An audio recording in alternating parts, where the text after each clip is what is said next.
I just wanted to start off really by giving people a bit of background about the Social Work Action Network.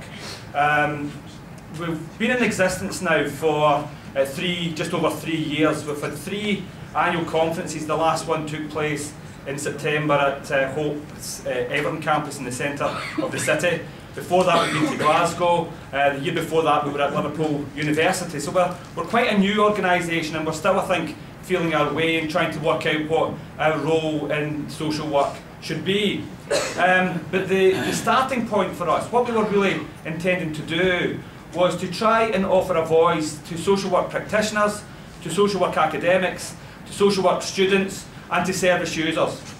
And the background to it really was a manifesto that myself, Ian Ferguson, Laura Penketh and Chris Jones wrote, and which we uploaded onto the net about 4.5 years ago. We weren't quite sure what was going to happen to it, but as we loaded this up onto the web, we were suddenly inundated with people who wanted to sign up to that. There's now over 2,000 social workers from across the world who have signed the Social Work Manifesto. And the Social Work Manifesto it's not that it's a fantastic piece of writing or anything, but actually what I think it does is that it starts to say that we have to organise ourselves together in the face of the market assault against welfare and against social care and social work in particular. So it was a kind of flag in the sand really, saying that enough is enough, we've gone too far with the attacks on social work. We all come into social work broadly because we think we want to help people in some undefined way, but that's what we want to do. But we don't really want to be people who manage care packages, who tell people that there's no money for the care that they require, whose lives are dominated by computers, who have very little time to meet service users, their clients, and actually build a relationship with them. There's a whole number of problems out there in social work, and we wanted to be part of the fight which says that another social work is possible. So that's what the Social Work Action Network is about.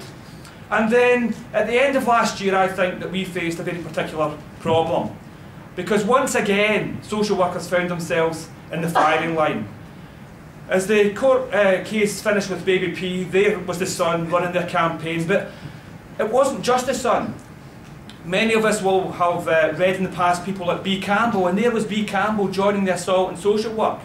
There was David Aranovich, at one time a spokesperson for the left, now a spokesperson for the left who support war and bombing and all sorts of things across the Middle East. But David Aranovich writing in The Independent attacking social workers. It wasn't just the Sun and the Mail and the Express, it was even filtering into the quality papers. And we felt as if we were now faced with a responsibility and a duty to do something.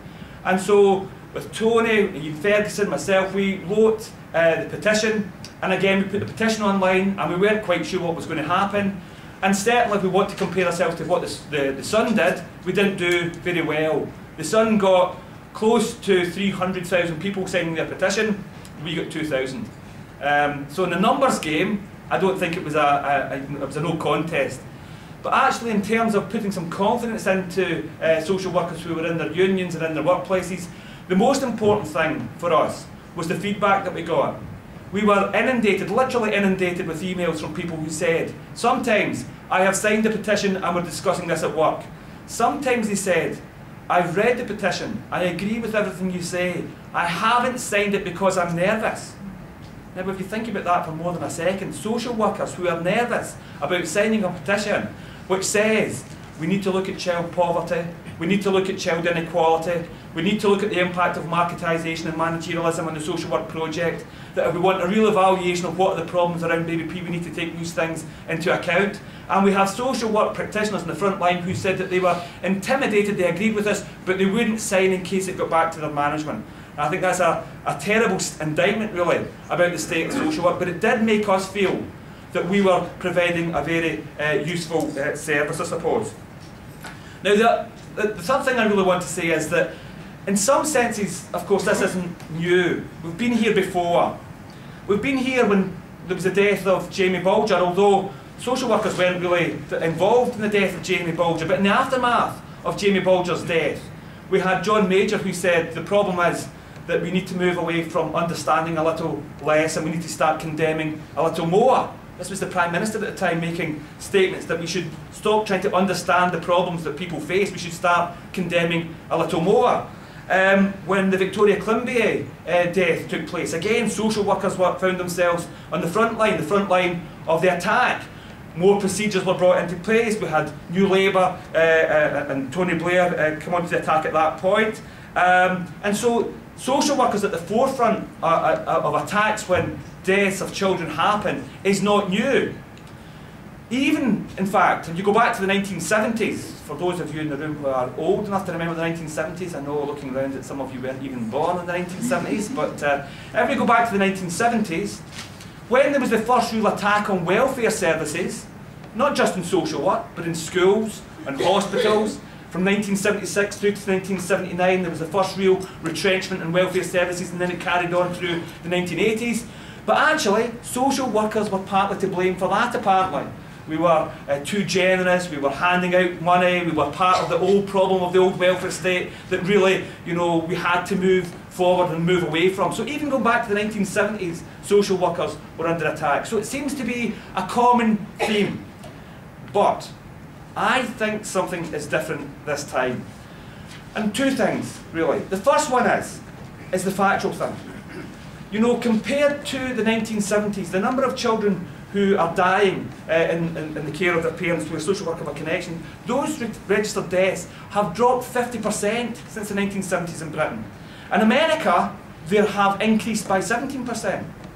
Now, even just taking those figures, it's not the case, therefore, that social workers are doing a desperately bad job compared to what the figures were in the 1970s.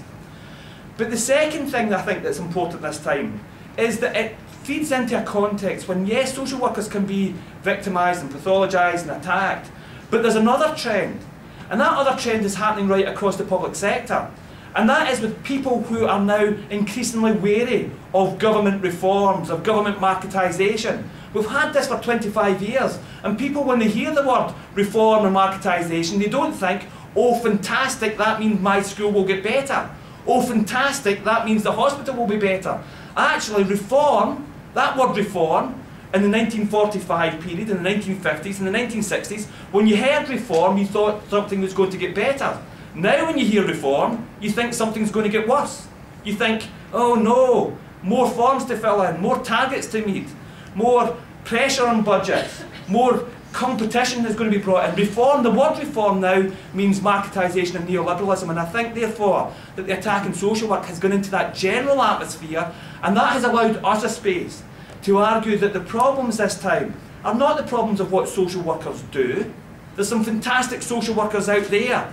The problem is the work regime, the social work business, the domination of our lives by computers when we turn them on in the morning till when we go home at night. These are the problems that social workers face, and they stop us doing good social work. And it's now our responsibility to stand up and say, good social work is possible, a different and another social work to what we get in the statutory sector is possible, and we have to engage with that debate to make sure that we deliver on that. And that's really what I think the Social Work Action Network's about, and that's why we called the conference today, and I hope you enjoy the rest of the day. Thank you.